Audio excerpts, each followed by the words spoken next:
To this special edition of the Industry Legends podcast. In this episode, we sit down with Tony Nicholas, the managing director of Nicholas Anthony at their prestigious Wigmore Street studio in London.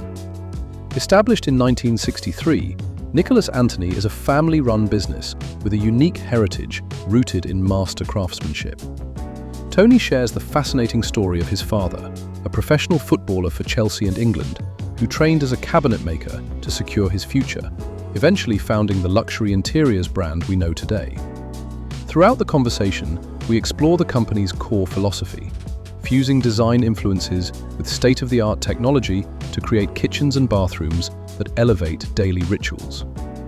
Tony provides expert insights into why the business has successfully reinvented itself several times to remain a leader in what he describes as a fashion industry, focusing on selling a lifestyle rather than just commodities.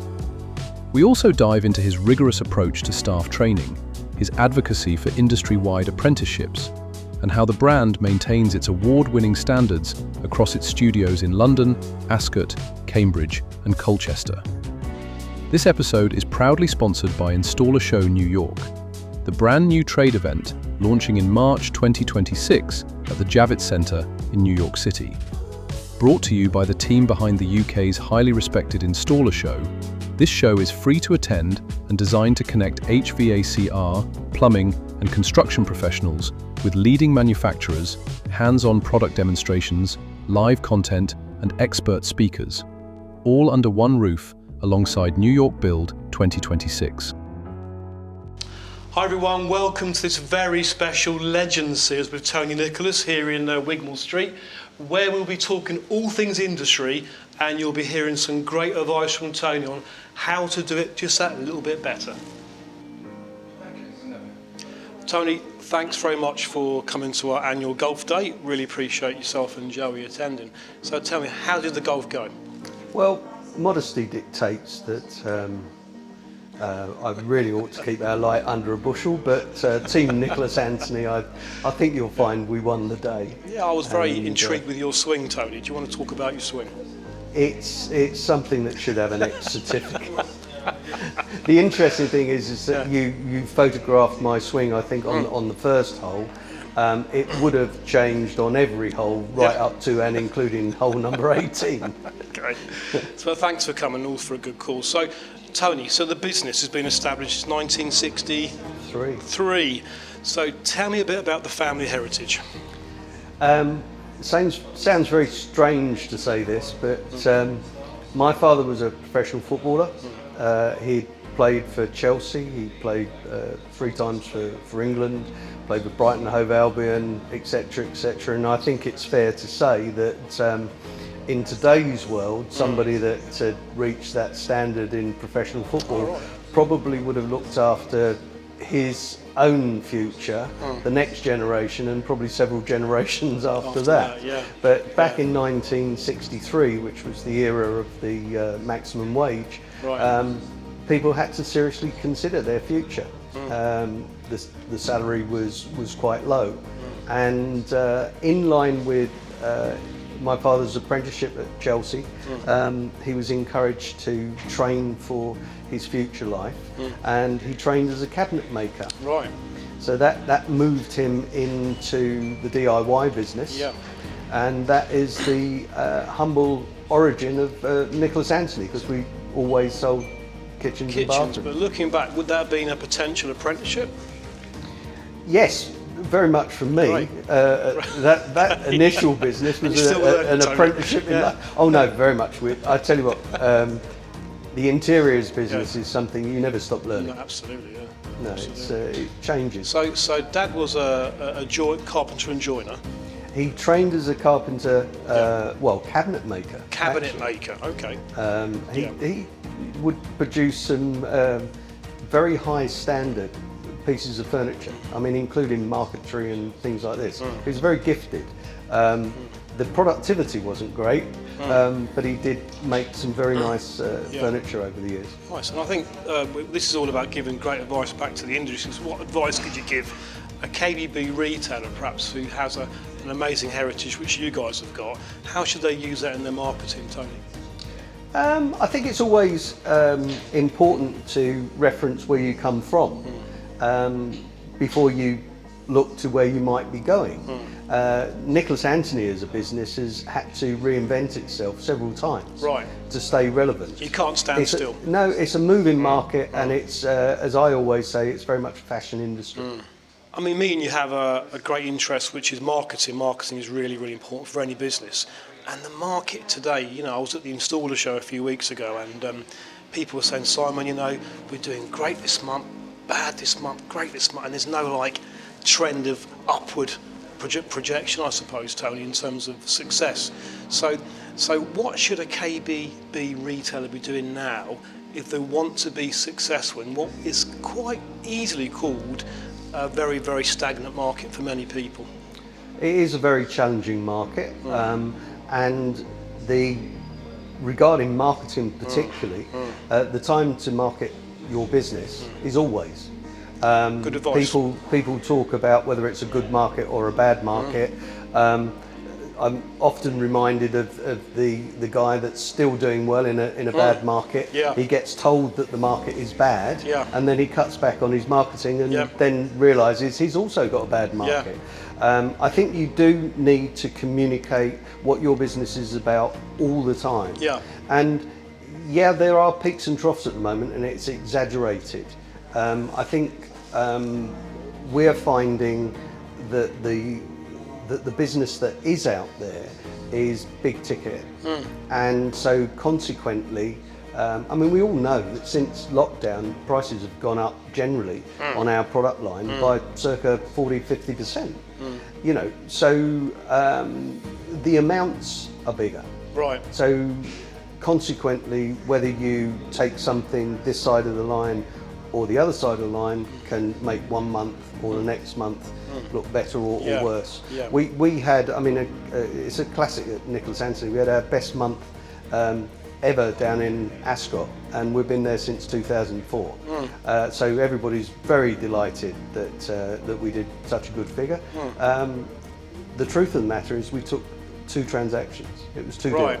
So they're larger order values. They were very large order values, Yeah. and that I think epitomises where the industry is at the moment. Yeah. So it's difficult to gauge. Yeah, so on the marketing front there, so I talk to lots of retailers. They say, Simon, you know, no one's coming in the show. And I say, well, what are you doing about it? They say, well, we've been here for years doing the same thing. No one's coming in. So what would you say to someone that's not being proactive? I think they're going to go backwards very fast and then disappear. I think that you have to go and get it these days. If you think about it, the internet has meant that people can do their general browsing from home. So we feel that you've got to be relevant online with your social media. You've got to be, in some ways, you've got to be novel and entertaining. And then that hopefully will drive some traffic to your website, which the message always is come to the showroom. Yeah, I mean the social media experts will say, you know, if you direct sell hard on social media advertising, it doesn't work. But if you subtly talk about what your points of difference are without making it a sales pitch, it has more engagement. Well, we're more about the service elements anyway that surround the commodities. We're never focusing on one product or another. We're talking about the experience and the lifestyle, and so we have to not just focus on the products that may be included in a particular scheme that we've done. What we're also doing is showing the usability, the versatility. It may be demonstrating the aesthetic, but often also the functionality. But that's back to basics. It's actually demonstrating what you're offering. Absolutely. And as I say, we're not selling product, we're selling lifestyle. Right. So I think emotions. Yes, the social media gives us the opportunity to emphasise that this is quite an emotional sale. So I'm really keen on the back of that really good subject. So we had the conversation earlier that people do build a business. So how does Nicholas Anthony as a group invest in their people, Tony? We have always felt that bringing new blood in and developing them is a better way for Nicholas Anthony to get over the philosophy of the business than bringing someone from somewhere else that may have done their formative years under a different guise. Training is essential. We make it a contractual agreement between us and our staff. The obligation for us as an employer is to make sure that they get the training on all of the products and also our philosophies.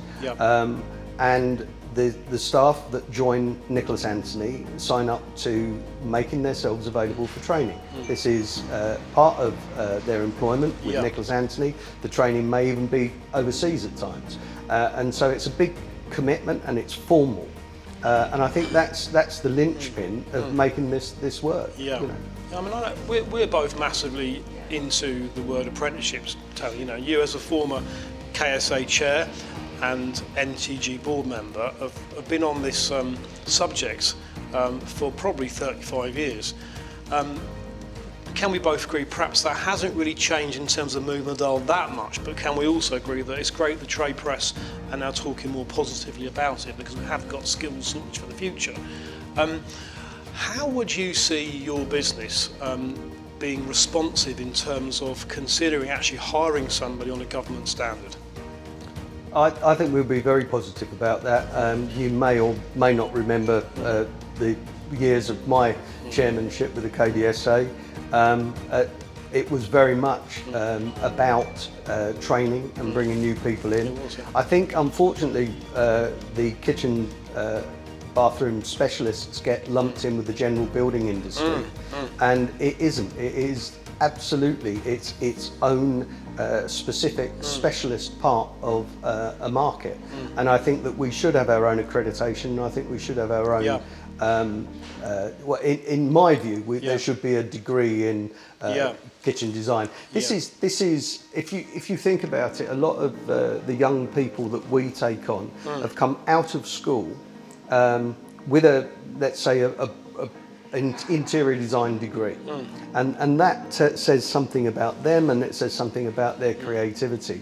What I think sometimes they find a little bit demoralising is that this specific area of interior design has its own technicalities, and so they come out of university rearing to go, and then they find that they've got probably another 2 to 3 years of training before they're going to be able to take on their own clients. And what I would like to see is that specific offered as perhaps a degree as an standard. option. Absolutely. I think where we are now, my understanding is that we've got this level 3 fitted furniture design technician, which is an option, but we do now have a degree level 6, home and fitted interiors level 6 apprenticeship. But where we are today, and exactly what you said, we haven't got a vehicle for someone to train it out. We had that before, and we're working on that now. So I think it'd be great if we could get that to a next stage further forward and actually come back to you, Tony, and say, Tony, we've got this now. And I think upskilling staff is a really, really big thing in the industry too, that people would like to do, but perhaps don't know how to do. So wouldn't that be an amazing situation if we could perhaps get that sorted, which I think there are the wheels in motion to do that, come back to you and say, Tony, how about it? Let's follow the story. Well, we always got involved before. We had, if you remember, it was like a BTEC, wasn't it? Yeah. And I can't remember which university it was, but there was a course and etc. There was a Bucks University in High Wycombe that was doing the foundation degree. This is right. Thanks for reminding me. Yeah. We had several up-and-coming young members of our staff that went down that course and graduated and got their qualification. And then, of course, its demise was it lost its government funding, and that seemed to be the sort of end of that.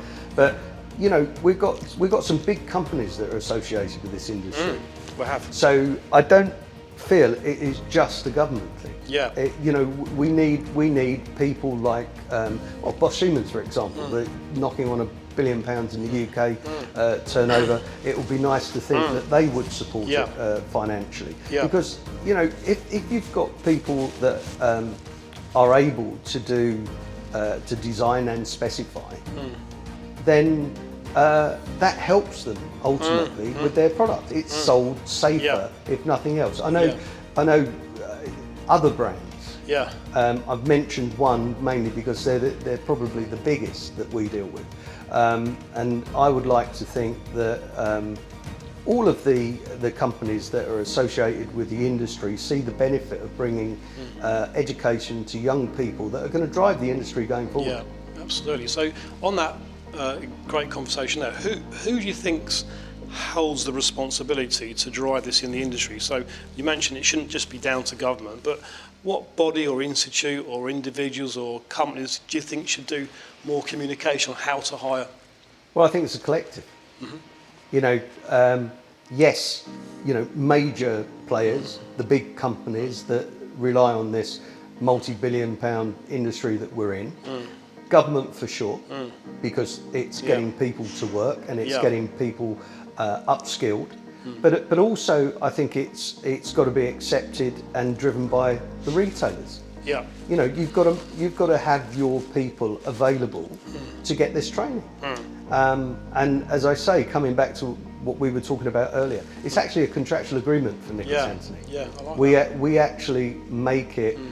We will train you, and you will accept that you will go on training. I think that's really good advice, actually. I've not actually heard that before. So if somebody was going to give the objection that if they're going to be an apprentice, oh, well, Simon, what happens is we have an apprentice and they always leave afterwards. Well, actually, you could actually even make that contract a little bit more binding, let's say, for the investment you're putting into that, let's call it a young person in this particular case.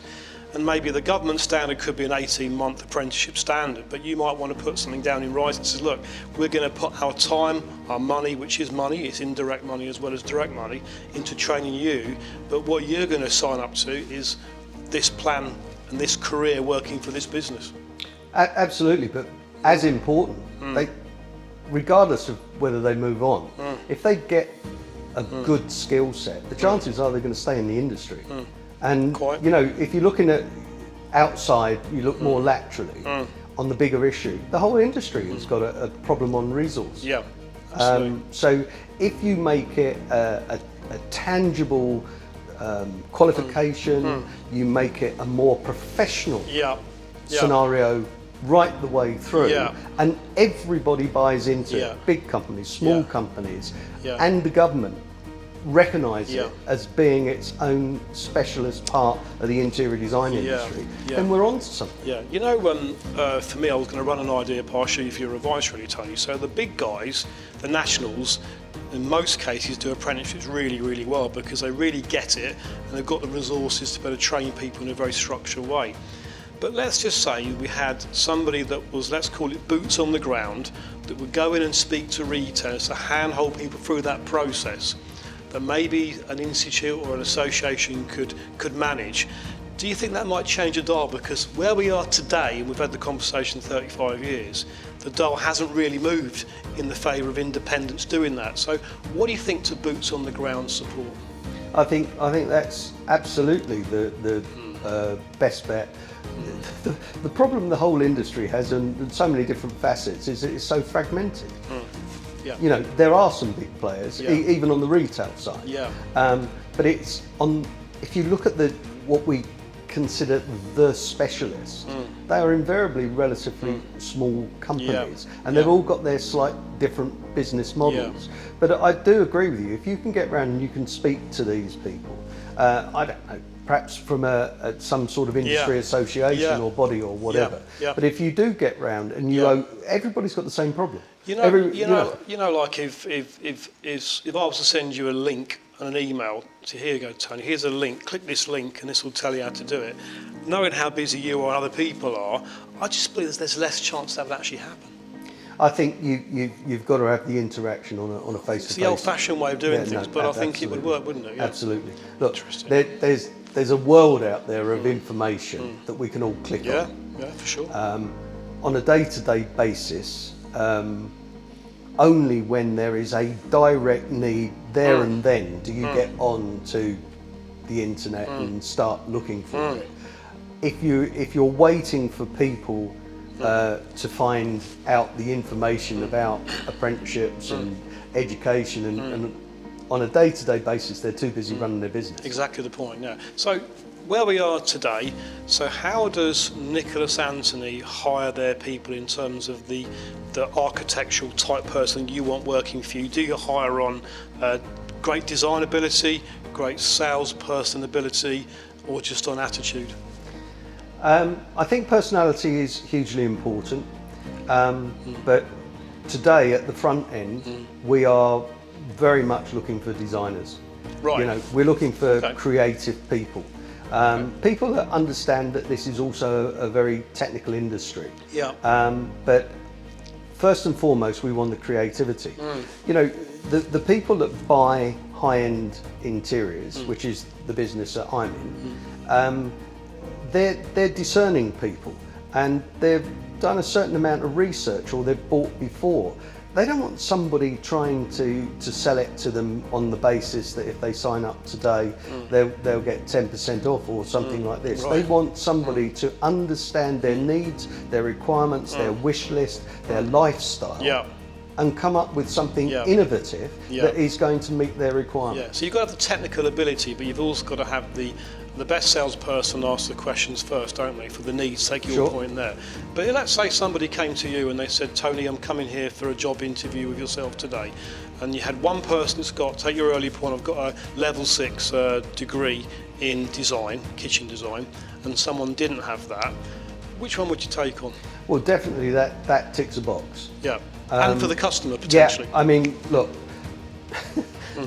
I've employed a lot of people, and I think you trained a lot of people too, haven't well, you? we trained an awful lot of Yes, people, yes. and at one stage we did feel that we were the trainers for the industry, and everybody came and stole our next superstar. But no, coming back to the serious point here. You're looking for a number of things to be ticked, not least of which that personality. I said about personality, and what I mean is this: they've got to have the ability to communicate this creativity. Our clients buy; we don't sell to them. Right. What we do is we give them, provide the advice. we give them the creativity, and we're able to communicate the ideas and why we think it may be the best solution for their project. So across your outlets, how does that standard get upheld? Total indoctrination and brainwashing. we have a big stick. We have an internal philosophy. Right. That what it stems from is that the realization back in the late 90s was we don't make anything. And it's becoming easier and easier to cross-reference the price of the commodities. So what is our USP? Well, our USP had to be service. And that service is in a number of different facets, because there's a lot of talk about and a lot of awards that come with good design. And you know, I think over the last 12 months, Nicholas Anthony's won 12 design awards, but that's only part of the story.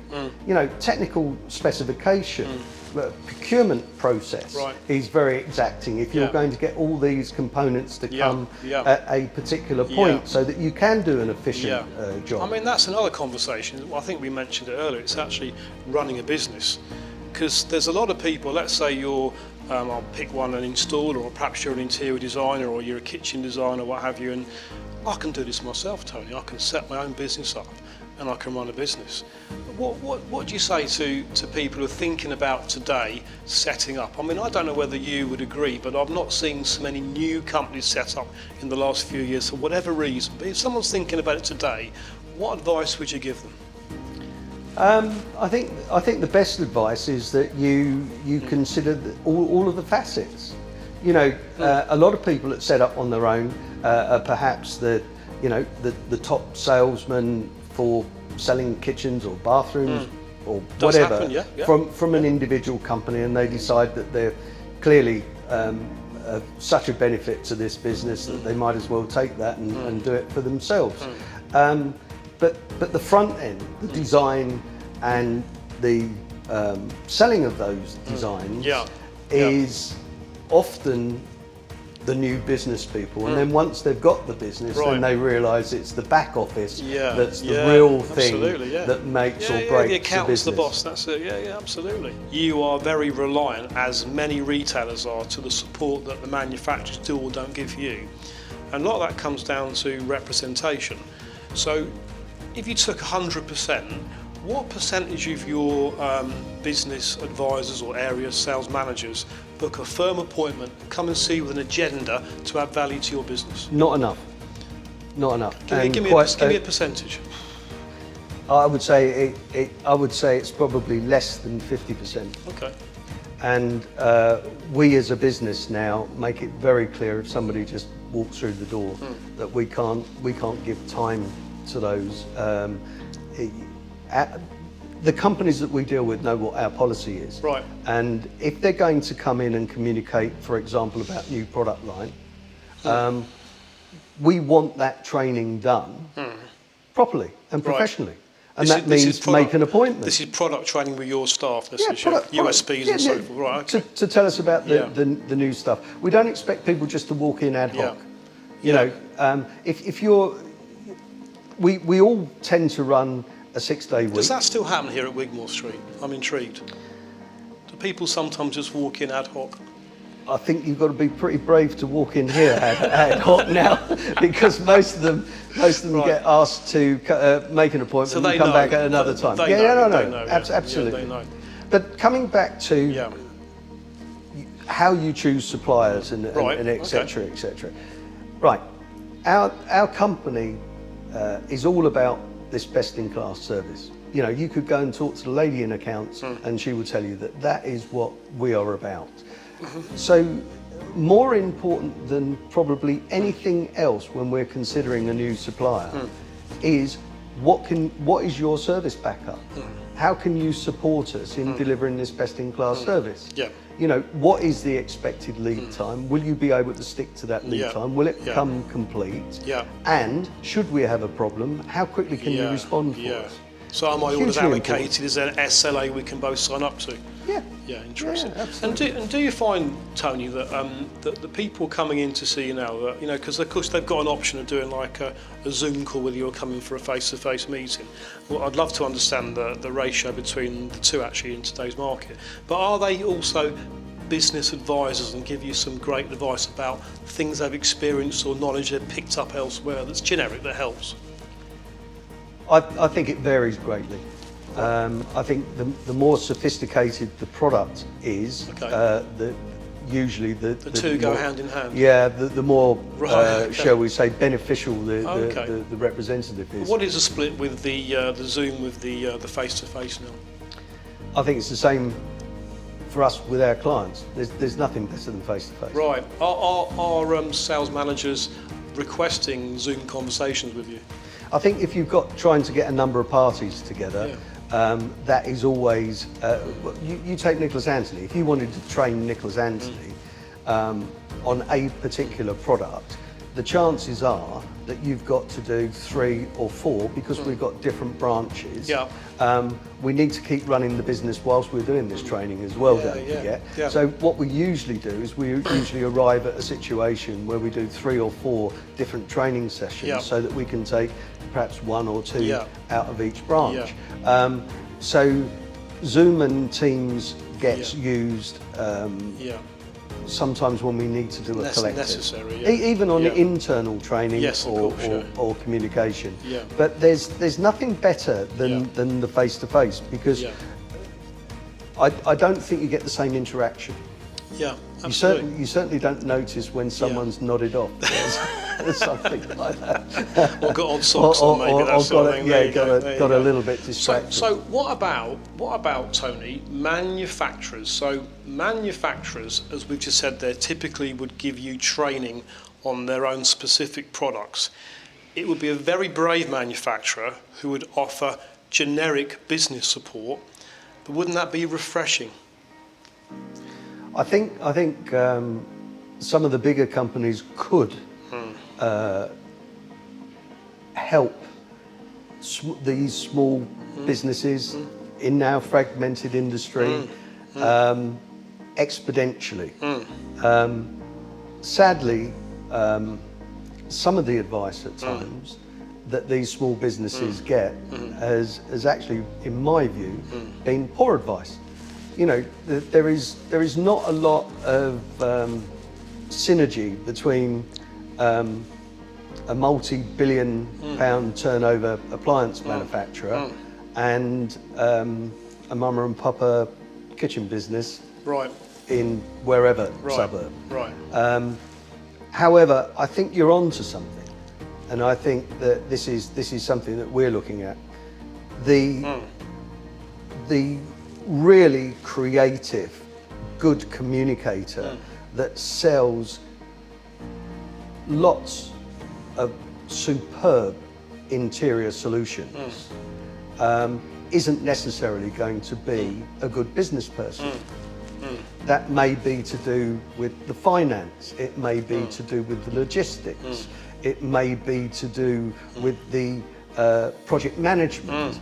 Just because you're an award-winning designer doesn't mean that you're any good at any of those other things. And I think this is quite an interesting scenario.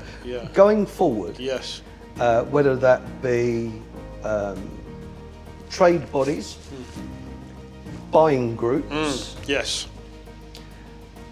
franchises, I think there is going to be a more professional edge that comes to these small businesses so that they work more as a collective.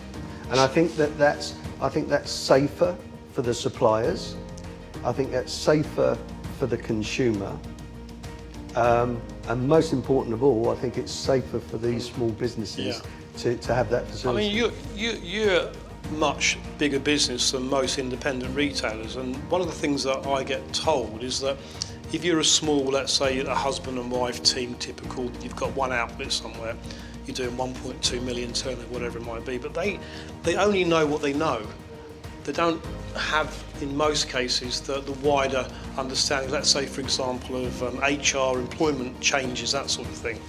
But take your point, I think there's a potential, you said, you might be onto something there, Simon, but if there was a manufacturer who, you supported them and they supported you, that would offer a wider scope of training in the interest of both parties to sell more, it's got to be a good thing, hasn't it? Well, I think so, and something that's I think is rather sad. I'm just about to say something that's been sad from throughout my career, is that the big word from suppliers has been about partnership.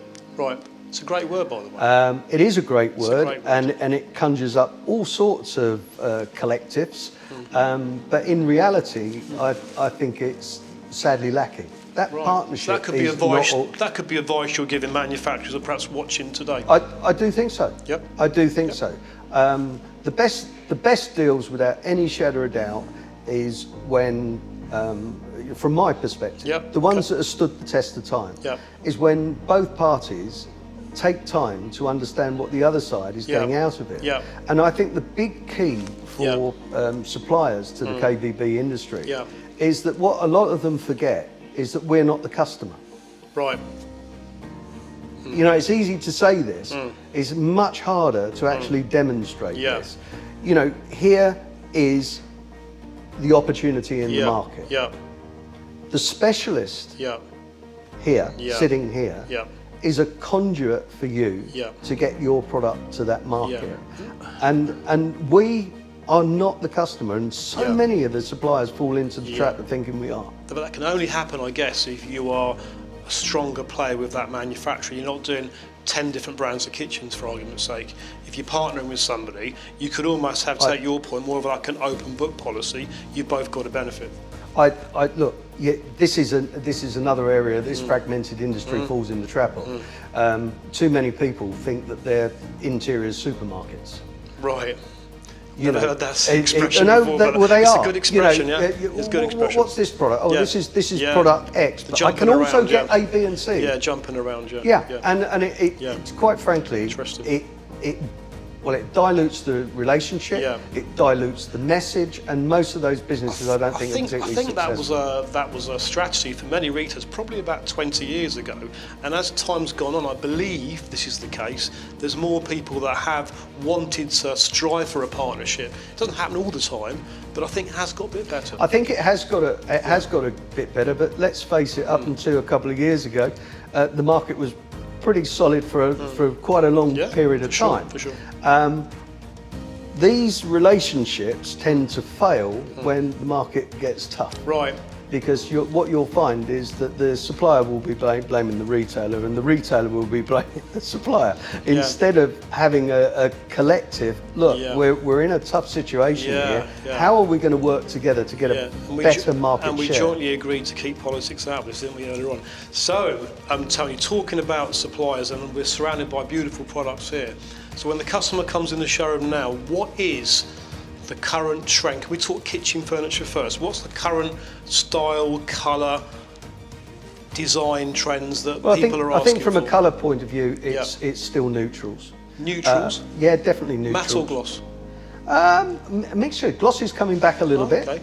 I think we're a little bit off before it will come back with a vengeance. I mean, you know, the fashion industry, you get this sort of repeat of times gone by. It's always done in a slightly carousel different. comes around again. It's like it will reflect on that and bear reference to it, but it won't actually be exactly the same. I couldn't see your cathedral arch oak door anywhere. I was looking, Tony. Not today. I couldn't see Not that. today, maybe for the but future. it will probably come Street, back. Not sure. But you know, just coming back to what you're saying there, the more open plan living is still where we're going. Right. And you're finding that you're getting zones instead of a room that then goes into another room. What percentage of customers are asking you now for media centres that come into the kitchen? Oh, constantly. Is it? And what, 50% of clients are looking at that as an option? I think if they've got the space. I mean, London, don't forget, is restrictive. Yeah. In Mayfair, Knightsbridge, or whatever. Even multi-million-pound apartments don't necessarily have that great a floor area at times. So you're almost trying to get too much into a relatively small space. But what we're finding is that walls are coming out wherever possible, structurally, and people will then have their zones. And this open plan living.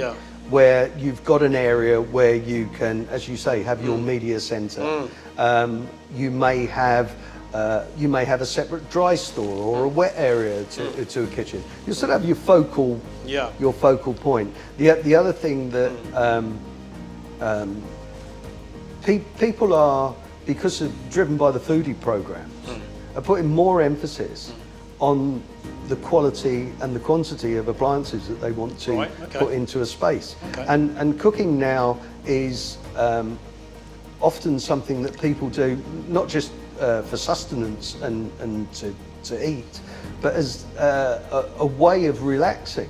So your professional couple come home and they're serious about what they're going to cook, and they invariably do it together now. As well. So you're taking that's time, another thing. You're taking time to explain to the customers the options of how you can improve that experience. I think a good designer, particularly kitchen designer, where I can't think of another room that epitomises the marriage between function and form more than a kitchen. Yes. But I think it's changed a lot, and what you've really got to establish as a good kitchen designer these days, you've got to know what the lifestyle is.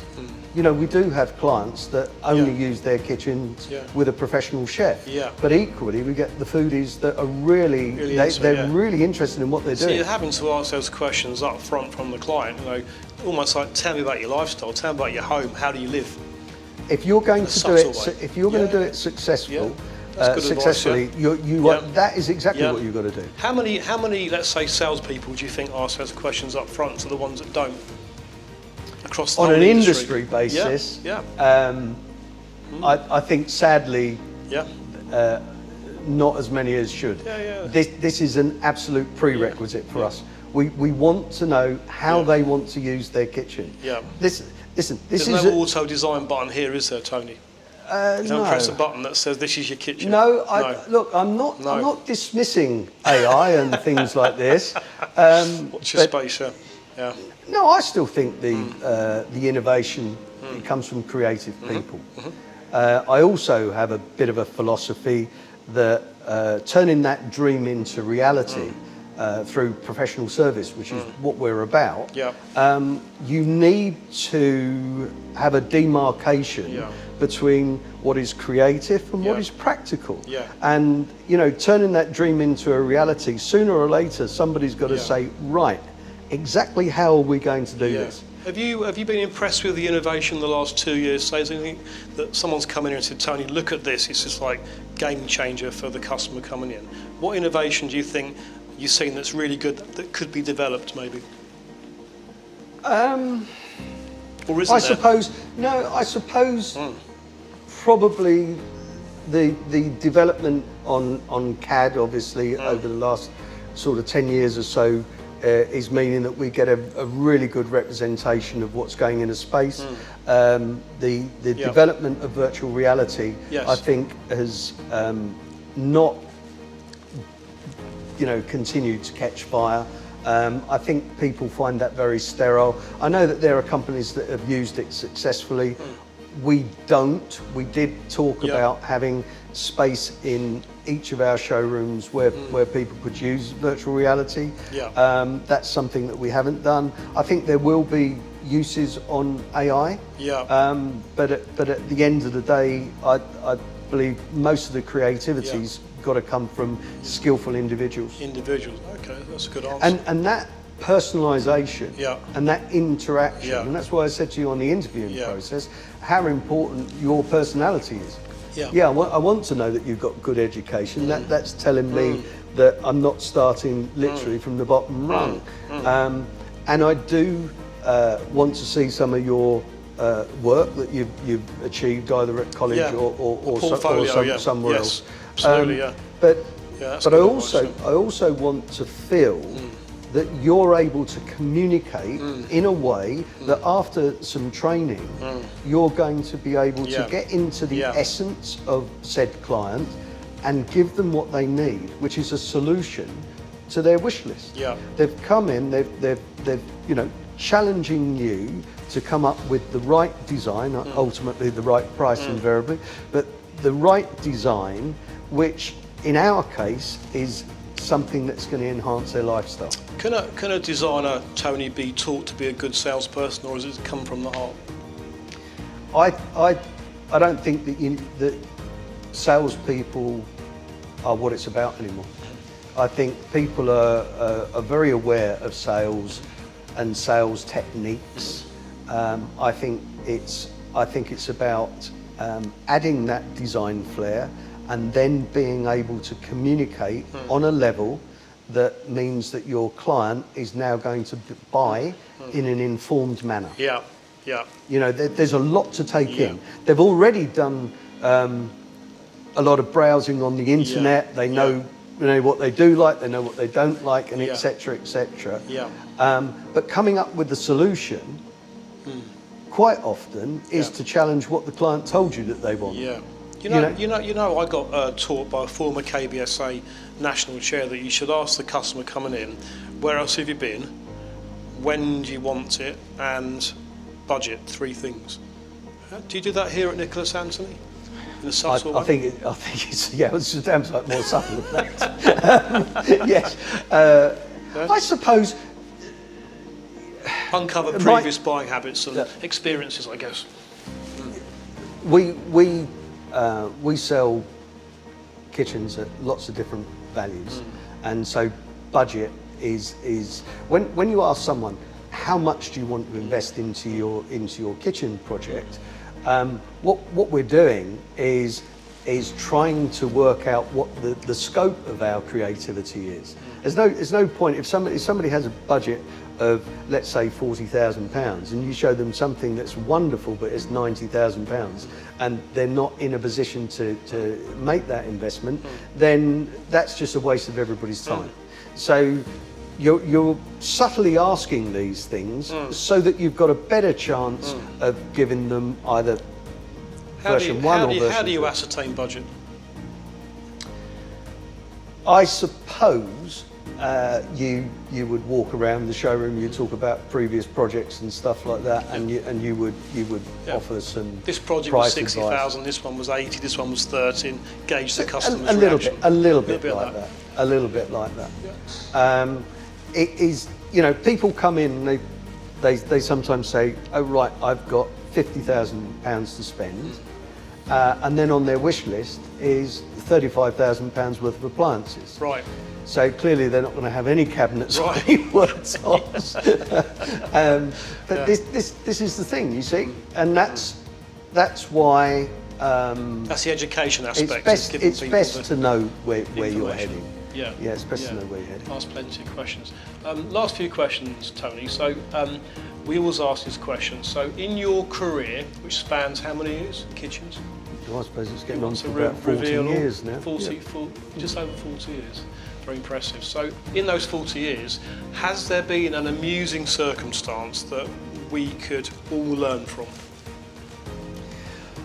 Well, I think this epitomises some of the challenges that we have.